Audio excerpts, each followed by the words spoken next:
Suyo. Dulu ya. Ya, Suyo. Wow. Karena Suyo memang Wow. ya lumayan sih. Tapi Joy-nya di sini akan bisa makan ke Suyo-nya. Karena Suyo sekarang untuk magic defense-nya sudah dihilangkan. Iya. Magic defense sih, lumayan berpengaruh banget ya. Apalagi hadapannya kan langsung sama Joy kan. Betul, langsung ke Joy yang pastinya nge-burst ya nanti. Iya. Buat magic damage-nya. Oke, dan sekarang masuk ke arah banning lagi setelah adanya Chusin Harit Fanny. Fase ban yang kedua akan jadi cukup menarik buat tim EVOS sendiri. Mau mulai menutup posisi roamer kah? Dan mid laner. Tadi sih yang masih jadi pertanyaanku, ini Loi masih jadi opsi nggak nih? Masih lah. Tapi kan bisa diamanin sama purpose dari tim EVOS masalahnya. Jadi nggak seperti di awal. Lo pakai tutup itu. If-nya ditutup. Supaya hero-hero jalan kaki semacam Granger dan juga macam Suyo nih tetap bisa perform, tetap bisa moving. Oke, band ke Loi kali ini daripada diambil. Masih ada Loi. If ditutup, Loi masih terbuka. Mereka bisa kontes dari pilihan mid laner yang masih tersedia. Tapi buat EVOS, mereka juga masih belum mengamankan XP lanernya ya. Dengan pilihan yang juga masih banyak sih kalau ngomongin XP. Kayaknya masih luas nih XP-nya buat Natko ya. Tadi edit juga kan jarang banget buat orang-orang ke Iya. Dan itu bisa dipakai, so bisa jatuh juga masih untuk edit. Di band juga harganya terlalu mahal. Nggak worth it banget. Dia masih banyak yang lain. Dari dia EVOS fans sudah memberikan semangat untuk para pasukan dari pemangsa yang sudah ada di atas arena. Nah, kalau ngomongin ke arah Pompeius yang sudah di-ban oleh para pasukan dari tim Onyx, ini menandakan kalau misalnya Hildanya udah fix akan digunakan kembali Ryota ya. oleh Ryota kalau menurut aku. Biar aman untuk Ryotanya bisa melakukan rotasi dan juga mobilitas tinggi dari Hilda. Ini untuk memberikan extra pressure, tapi ya dia harus bisa bekerja. Mungkin di game pertama gak dapat, di game kedua ini harus bisa ada kerjasama antara Ryota dan juga Keyboy. Ya. Kombinasi antara XP dan juga roamer ini seringkali jadi masalah ya. Mereka harus bisa punya timing yang tepat dan satu komunikasi yang harus diperhatikan. Dan sekarang Loi-nya ditutup. Apakah pilihan mid laner yang tersisa nih sekarang? Apakah Vexana mungkin yang mau jadi pilihan, dan masih ada Valentina sih sebenarnya. Apalagi Lucas juga udah nggak ada. Ada Lucas ya. Buset, Sans sampai tiduran begitu. Hah? Bisa Parsha sih kalau kayak gini gue jadi Sans ya. Parsha Purify juga gak masalah. Tapi lumayan gampang ditabrak kalau Parsha. Tapi setidaknya dia ngejangkau ke Granger. Dia bisa instan terhadap dia mainkan kombinasi antara Ryota dan juga Sans ya. Yang penting bisa Purif ya. Tapi Parsha yang di-ban. Oh, Parsha di-ban. Parsha-nya di-ban oleh mereka ya. Oke, misalkan Valentina ya. Novaria masuk nggak nih ke dalam pilihan? Dari siapa? Dari EVOS sih aku ngeliatnya. EVOS, aku lihatnya Vexana gak sih? Oke. Vexana atau ya Valen juga oke lah masih. Karena kalau misalnya Novaria ini bahayanya ada Iritel. Iritel bisa melakukan flanking di metode late game tuh. Iritel gampang banget untuk dapetin karena Novaria lah bisa kita Biar dari belakang ya. Karena dia lompatnya anti crossbow ke belakang juga. Yes, betul sekali. Jadi ini sangat penting banget kalau menurut aku untuk dapetin mid laner sekarang. Ambil dulu ya. Wajib. Ini mereka lagi berebut mid laner ini masalahnya. Ya Zaz lagi kah gitu, Zaz lagi Drop kah? sekali kelar. Wow. Alright. Wow, dia berani sekali ya. Dan ngebuka kesempatan Cecilian juga sih buat Onyx sebenarnya. Bisa sekarang. Ambil atau ya udahlah obatnya buat Kalea juga, Valentina. Iya, itu juga udah sangat cukup ya dari output damage. Bener, karena kalau lawan ada Valentina. Misalnya Onyx ambil Valentina, lawan tuh nggak mungkin siap dengan Purify. Nggak ada Purify dia. Iya, biasanya nggak bakal pakai Purify. Iya. Kecuali dia concern banget terhadap Valentinanya akan ngambil ke arah Tsunami Slam. Nah itu kasusnya berbeda tuh.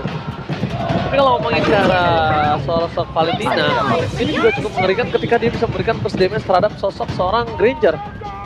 Nah, kondisi dari Valentina sudah terambil kali ini Om Wawa. Agak cukup memberatkan untuk para pasukan dari tim EVOS ya harusnya. Dan rotasi berbeda. Mereka ubah kondisinya. Dari Hilda itu mungkin tadi condong ke arah Ryota, ini langsung Ryota digunakan dengan sosok dari seorang Gigi. Ya, dan Gigi bakal bisa pegang highlights-nya dan masih dengan Zaz juga kembali dipergunakan. Oke. Kembali lagi ke arah Zaz dan lengkap sudah berarti ini dia untuk game yang kedua. Secara drafting akan jadi cukup menarik. Permainan Valentina yang kembali lagi muncul bisa jadi bumerang buat EVOS sendiri, tapi dari Oni juga tetap harus berhati-hati. Mereka memainkan Assassin menghadapi Suyo. Oke. Apakah bisa dimanfaatkan nih adjustment dari Joy yang baru? By draft, kalau menurut Devin, apakah kembali menuju ke arah Onyx? By draft ya. By draft aku akan menuju ke arah EVOS sih. Oke, EVOS kali ini berbeda. Omawa, Onyx. Onyx, masih dengan Onyx. Mampukah para pasukan dari tim Onyx akan memancing EVOS untuk ke game yang ketiga? Atau EVOS akan memenangkan dengan 2-0 tanpa balas? So, Apple Arena balas tepuk tangannya! Let's go to the lane of down. Nah, ini dia untuk game pertama. Kedua. Dari EVOS versus Onyx. Dan game pertama yang harus direbut sama Onyx kalau misalnya kita ingin dibawa ke dalam game yang ketiga. Dan terlihat bagaimana gangguan dari awal juga sudah mulai diberikan. Adanya dari Keyboy, dari Sans juga yang sudah mulai mendekat. Tapi yang harus dikhawatirkan juga ke sisi goldennya sih. Ini masih ya. Harus ada upaya supaya nanti dari Savero bisa kedapetin space yang banyak dibandingkan dengan Erlan. Karena kalau Erlan jadi di awal, bahaya. Udah mulai mengintai di menit-menit 6, di menit 8. Udah purify udah lihat. Buset. Udah purify dan kali ini Natko dari Batu menggunakan cukup ganas Sob. Silahkan Emblem. Iya, dia benar-benar ngadu ya, karena untuk emblemnya Natko sendiri sebenarnya real. Dan Oh, itu dia. solo kill! Itu dia. Satu poin awal yang tidak diduga-duga oleh seorang Ryota nampaknya kali ini. Bahkan Vengeance Set sekalipun tidak tergunakan dan Natko berhasil mendapatkan poin kill dengan sangat maksimal. Oke, satu poin pertama yang akan menjadi awal yang baik ya buat dari EVOS sendiri. Tapi dari Onyx juga mereka harusnya masih punya banyak harapan. Mulai dari Kairi yang secara mobilitasnya jauh lebih tinggi. Dan mungkin bisa mulai memberikan pembalasan dari mid lane. Damage yang belakang makan Alvar. Termakan oleh seorang Keyboy. Dengan Joy dan seorang Kairi berhasil mendapatkan poin kill dari seorang Kayeye. 2 poin kill dari seorang bendung kembali, tapi Kairi masih mau lebih. Dan nampaknya para pasukan dari tim EVOS mereka kewalahan saat. One last hit. Berhasil mendapatkan poin kill 3 bahkan dibalaskan dengan sangat cepat, tapi Savero. Jangan sampai dia terkena solo kill kembali. Kalau terkena solo kill 2 win dari tim Onyx mereka kewalahan. Wah, ya, cuma masalah 3 poin kill om di awal. Langsung ya, 3 yang memang bisa dicetak oleh Onyx juga. Dan ini memang pergerakan dari trio yang harus dimainkan dengan Onyx. Kayak mereka bisa unggul di sini dengan bermain agresif dari trio yang sedang mereka pakai sekarang. Ya, dan di area turtle setup juga sudah mulai dimainkan lagi. Dan ini ada satu button. Oh my god. Kairi berhasil mendapatkan 1000 kill di MPL Indonesia. Wow. Mantap banget, gila. Tapi nampaknya di depan sana langsung Tsunami Slammer juga sosok Keyboy. Maka coba di take down, masih bisa selamat. Kairi bergerak ke belakang. Natko mencoba untuk bertahan seorang diri, tapi nampaknya tak bisa. Membuat para pasukan dari tim Onyx mereka kewalahan untuk bisa dibendung oleh tim EVOS. Nah itu dia ya, berarti kill ke 1001 ya. Kira sudah 1001. diamankan oleh Kairi, tapi masih berkutat di area turtle, masih mencoba untuk dapetin objektifnya terlebih dahulu. Karena dari EVOS, bisa dibilang mereka udah mulai terpukul mundur dengan hilangnya satu pemain tadi. Ya, nah bahkan gue bisa ceritakan aku, Papa dengan ngedes Kairi dapat kill pertama loh. Keren ya. Tapi hati-hati nih ya. Oh, langsung ada Tsunami Slam, tambahan langsung melakukan swallow, itu dia yang sudah diduga-duga oleh seorang Omawa. Tidak adanya sosok dari Purify yang akan coba diamankan oleh para pasukan dari tim EVOS atas sosok Valentina. Karena memang chance dari Valentina ini belum tentu menuju ke arah Tsunami Slam ya Omawa ya. Benar, dan itu yang makanya kita selalu ingat kayak Valentina kalau ada Kalea itu dia cukup nyaman. Kalau ngambil Tsunami Slam bakal bisa angkat siapapun. Karena kan opsinya di sini ada Kalea, terus masih ada Hylos juga yang bisa dipakai. Iya ya, masih cukup banyak untuk opsi yang tersedia juga sebenarnya. Dan memang dengan adanya objektif yang tadi sempat diamankan sama Onyx, terus juga poin eliminasi yang udah dibalikin sampai ke 5 poin. Ini waktunya untuk mereka mulai memberikan pressure yang lebih banyak lagi. Terutama di area mid lane nih, hati-hati karena sedikit surprise sudah sempat dibukakan oleh Natko dan juga bertemu dengan Keyboy. Yap, sebuah Aku nggak bisa apa-apa juga sih Om. Ke Keyboy nggak bisa apa-apa. jadi cuma bisa ngangkat di attack, cuman ini kan delay aja sebenarnya ya. Karena Keyboy-nya pasti sangat-sangat tanky sekali, masuk ke dalam bush, dalam rumput, akan punya regen kembali. Dan lihat Kairi ini sudah mulai menyelesaikan item tadi Glowing One kan. Yep. Ini selesai buat Sans, Kairi juga baru selesai Starling Sight. Waduh, stabilnya udah jadi, ini kayaknya sih udah nggak bisa bertahan-lama di depan sana ya. Tapi sedangkan berbanding terbalik dengan Keyboy, lihat dia masih memberikan damage terhadap seorang Albert. Gak kenal gentar, gak kenal takut, tapi lihat di depan sana. Nightmare telah keluar dapatkan Sas. Makanya dipaksa satu buah poin kill akan didapatkan. Tapi nampaknya ada dua tim fight yang berbeda. Elan, one man situation dengan salah Savero dari top lane. Membuat para pasukan dari tim EVOS kali ini. Jangan sampai ada 2 poin kill yang bisa didapatkan oleh tim Onyx. Benar-benar fokus dengan ada sosok Aspal. Membuat dari seorang Erlan gak bisa memenangkan lane seperti sebelumnya. Agak berat dan bahkan ini dari Onyx sepertinya kayaknya sendiri udah siap buat bernyanyi lagi ya di area turtle. Akan cukup bebas, gak ada gangguan sejauh ini Om dari EVOS. Yang masalah sebenarnya bagaimana saat ini kayak hantu ya, dia selalu nyari natsonya. Tapi pressure di area atas juga tidak akan berhenti. Albert dengan hadirnya Erlan juga. Tapi mereka harus mengalahkan ke area turtle. Masalahnya yang jadi pertanyaan, apakah ada pertukaran yang bisa dilakukan di area atas? Gak ada sih. Ini kondisi saat ini kalau bisa gue lihat mereka coba ada fokus juga serang Keyboy. Keyboy terlalu tanky dengan damage satu dekat, tapi lihat di sana Ryota standby untuk posisi melakukan follow up tepat Alvan. Termakan begitu saja dan itu dia beat yang termakan oleh para pasukan dari tim EVOS. Mereka benar-benar memakan Keyboy sebagai beatnya dan mereka harus lupakan ada satu tim yang pernah membuat sosok dari Hilda ini benar-benar kayak dibiarkan, jangan terlalu memaksakan karena Hilda sekarang di tangan Keyboy beda sama di tangan dari Ryota. Iya ya, harus bisa silent treatment ya ke arah Keyboy karena kalau misalnya diladenin terus ya mereka yang akan terpancing lagi dan ya untuk di area mid lane masih ya dengan Suns yang bersiap-siap dengan Tsunami Slam dan bisa dibuka kapan aja. Kita tahu betapa agresifnya meskipun bukan flicker yang dimainkan ya, tapi tetap ada efek deh yang bisa dimainkan oleh Valentina nanti Om. Ya, dia bisa masuk dengan Arcane Shot, nangkap dengan Tsunami Slam ke belakang. Dan itu masih sangat-sangat aman nantinya untuk Suns juga. Karena ya kita melihat berulang kali, Suns mendekat ke Natko dan Natko langsung menjauh. Dan dia cukup waspada, tapi akhirnya ya tetap bisa diambil ultimate-nya. Dari sosok Ryota dengan Tsunami Slam. Hilang itu saja perpasukan dari tim EVOS. Mereka setidaknya mendapatkan 1 poin kill tambahan. Membuat para pasukan dari tim Onyx mereka sudah mulai memikirkan jangan terlalu terburu-buru. Karena Sky Piercer sudah ada untuk Erlan dan sudah aktif. Aduh, kalau udah ada Sky Piercer ini beda lagi ceritanya ya. Tapi dari Kairi udah mulai berjanji. Wow, dari pria misterius. Kali ini di tangan dari seorang Savero. Dengan heavy crossbow langsung menyonyapkan para pasukan dari tim EVOS. Dan lihat Erlan.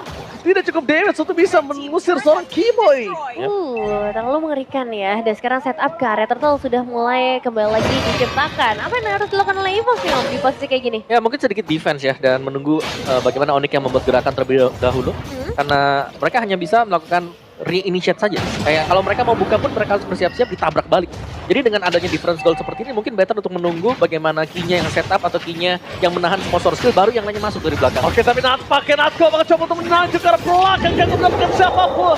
Satu buat Turtle dan bahkan ini perfect untuk para pasukan dari tim Onyx. Perfect Turtle membuat sosok dari seorang Kairi dan Savero harusnya lebih power kali ini. Ya ini lumayan berat ya untuk bisa dikontes oleh teman-teman dari EVOS sendiri.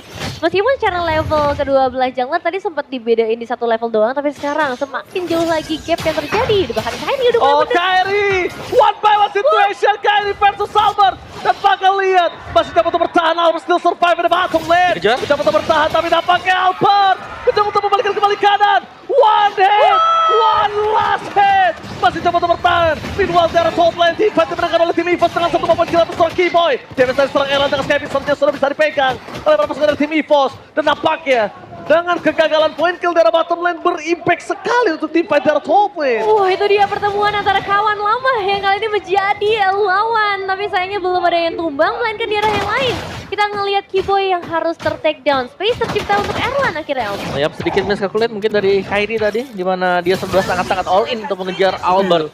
Sangat all in tadi. Agak lumayan birahi ya Kairi kita lihat di bottom lane ya. Cukup mengganas nampaknya. Tapi nampaknya Tsunami Slam. Tepat-tepat mendapatkan Ryota. Tidak kembali bersegar Sorsat. Tidak bisa dilindungi. Kehilangan 2 pemain dari mid lane ini berbahaya untuk para pasukan dari tim Onyx. Keunggulan 2.900 gold yang sudah mereka pegang kali ini langsung nurun ke 1.700. Ya, lenyap dengan waktu yang cukup singkat juga. Meskipun memang secara itemization ini udah mulai diunggulkan. Udah ada Holy Crystal juga di tangan dari seorang Kairi. Tapi ya itu gapnya udah mulai dikejar. Tapi masih sih kalau ngomongin ke arah Suns, dia pegang 1.200 gold lebih unggul Om. Yap, hanya untuk Suns. Tidak untuk yang lain ya. Karena ini sudah mulai ada item-item defense juga buat EVOS. Ada 2 Radiant Armor yang kita lihat ada di sana. Dan 2 Radiant Armor ini akan bisa meredam damage dari Kairi bersama dengan Suns. Jadi Savero ini harus cepat menyelesaikan item keduanya dia sih. Ketiga lah. Karena 2 item utama sudah selesai, Hustle dan juga Berserker. Oke, dan sekarang kembali lagi ke arah setup objektifnya. Lord pertama yang muncul di dalam game ini, setup bisa dilakukan oleh kedua belah tim, tapi surprise. Oh, Tsunami Slam! Berhasil mendapatkan 2 poin kill kan, tapi Kiboy masih terlalu kuat di depan sana membuat permasalahan dari tim EVOS. Mereka mundur ke arah belakang, memasangkan tim fight selanjutnya. Tapi nampaknya Natsko, almost is never enough. Membuat permasukan dari tim Onyx, mereka menguasai menuju ke arah pit lord. Ditarik keluar begitu saja, EVOS dipukul mundur dengan cukup mudah, apalagi dengan nyanyian dari seorang Kairi dan ngebuat fans. Atau dari Onyx Esports berhasil nge-secure ke arah Lordnya dan EVOS. Mau nggak mau mereka kembali lagi harus lebih sabar. Ini adalah salah satu wise decision yang harusnya dilakukan dari match pertama tadi. Kalau misalnya kali sana, tapi dampaknya dari sosok seorang Natsko, mereka terjepit begitu saja, terketentu. Yang membuat Natsko nggak bisa gerak lebih jauh lagi. Ya, memang masih ada waktu ya untuk melakukan clearing. Tapi dengan Lord yang berjalan di bagian bottom lane, dia Gila. akan jadi susah. Lihat Iya. gak, Revit? Winter Crown? Dia bener-bener pengen dimakan. Oh. Dia pengen diabsorb, dia pengen ditarik, dia pengen diangkat. Dan kalau sekarang para pasukan dari tim EVOS kemakan lagi dengan veteran seorang Kiboy, menurut gua tim fight selanjutnya ini nggak baik untuk mereka. Nggak baik untuk EVOS. Iya ya, karena tadi tanpa adanya Winter Crown juga dari EVOS sudah kesulitan, apalagi sekarang dengan lebih banyak source skills yang akan dikuras. Oke, lampakin Waduh, sana dan sakitnya. kita lihat kayak yeay! Terlalu sakit dengan curtain calls. Membuat dirinya terperangkap di depan sana. Damage terlalu besar dari seorang Ryota. Menghentikan pergerakan dari seorang KAE. Untungnya masih ada pasif turret. Meanwhile Kiboy, kali ini dia juga masih terlalu kuat. Tidak harus terlalu terburu-buru bisa dapatkan satu buat best turret. Minimal pasifnya aja dulu udah the best yang bisa mereka lakukan. Iya, pasif sih ini akan cukup menguntungkan ya. Ada 2 pasif turret yang berhasil mereka runtuhkan, tapi untuk di area top lane ini harusnya masih bisa di defense. Tapi EVOS, mereka udah mulai ketekan nih. Kalau misalnya EVOS mau coba balikin kembali keadaan, Om, menurut gua mereka harus cari Kairinya sih. Cari Kairi. Atau punish gerakan-gerakan dari Sun sebenarnya bisa juga. Terlalu mahal, sama masih punya purify. Yes. Ya tapi mau nggak mau ya, mereka harus bisa punish kesalahan siapapun sebenarnya yang ada maju ke depan. Kiboy pun Kiboy. bisa. Ya kayak tadi kita tahu Tsunami Slam kena ke Kiboy, tapi mereka belum punya damage yang cukup. Oke, tapi nampaknya lihat untuk cara belakang termasukkan dari tim EVOS. Ini Dan dia. Yota! Target utama mereka dan Kiboy menuju ke arah belakang. Damage tambahan. Nah, Winter Crown menyelamatkan seorang Kiboy, tapi tidak bisa terlalu lama. Damage-nya terlalu sakit dan double kill. Oke, Valtteri kill dari seorang Erlas. Maju ke arah depan dan Natsko. Nampaknya tidak mau terlalu terburu-buru. 2 poin kill udah paling mahal di saat kondisi mereka yang sedang tersudutkan seperti ini. Yes, meskipun bukan dapetin karena damage dealer, tapi ini lebih dari cukup untuk EVOS. Karena akhirnya mereka bisa keluar dari area atau dari rumah mereka sendiri, Om. Maksa ya, Om ya. Ya mereka bisa main front to back karena sebenarnya mereka sudah cukup. Mereka tinggal harus berhati-hati dengan kehadiran dari si Sansya. Karena Sansya punya damage terbesar loh sekarang buat tim Onyx. Wah, ini ada Kolius, MPLID Extremer by Good Day. Wah, ini dia ya. Kolius ya sedang menganalisa konten apa yang nanti akan dia terbitkan tentang kemenangan dari series kali ini. Ini menyebarluaskan Dark System juga ya kalau Oh, Kolius. dia dark systemnya. Waduh. Dia Kryptonite-nya. Nggak tahu nih, ke EVOS atau ke Onyx nih Oh, ya. ke kita sebenarnya. Ke para ranked, push ranked. Oke. Iya Kolius, iya. Iya, oke, Iya, siap, iya, siap. iya. Waduh. Udah tua kok. Patah nanti, udah. Dan sekarang kembali lagi nih ke area perebutan Lordnya. Dan tadi udah sempat kita bahas juga EVOS yang harus bisa dulu bermain counter initiate ya. Apakah itu mampu dilakukan untuk kali ini? Karena Onyx sudah jelas akan ngebuka semuanya terlebih dahulu. Mereka punya Hilda di bagian depan, mereka punya Yap. Kiboy. Sebenarnya tarik satu antara Hilda atau si Ryota ya yang paling sering. Cuman mungkin better kalau Vengeance sudah di-trigger dulu baru mereka dapetin Ryota. Itu best case-nya buat EVOS. Berasa uga, aku lihat tuh ke arah Sans. Perempat berasa uga ya. Ya lumayan lah ya untuk skill-skill di awal, mempermudah juga nanti untuk Erlan. Bisa ngedapetin point kill karena harusnya dengan 5 point kill gini. Oh, tapi Sans masuk terlalu terburu-buru. Mencoba dengan Tsunami Slam, akan coba dipaksa oleh seorang Swallow. Mundur ke belakang, Revitalize dan juga Wah. Purify informasi yang sangat mahal untuk Natsko. Ya nggak diduga ya, kehilangan darah yang cukup banyak akan ngebuat dari EVOS. Berarti punya chance yang lebih tinggi kalau misalnya mereka udah memperoleh informasi keberadaan dari seorang Sans. Iya, Sans yang nggak punya Purify. Ya, Dan Sans kalau keambil bahaya nih Om. Karena tadi Sansnya berusaha buat ngambil Tsunami Slam ya. Dia benar-benar nabrak sampai ke tengah juga. Jadi masih dengan permainan untuk kiting sama-sama dari Onyx dan juga EVOS. Oke, tarik ulur. Akan coba untuk dilakukan juga dari Onyx yang udah mulai mendekat Salveto terutama di bagian terdepan. Tapi dari EVOS mereka akan menunggu momentum yang diciptakan oleh seorang Natko. Oke, inilah problem ketika para pasukan dari kedua belah tim menggunakan jungler yang bukan kuat untuk bisa menangani Lord. Tapi lihat di depan sana, Keyboy bakal coba dipaksa. Mundur ke arah belakang, Kairi tidak akan kenal diam.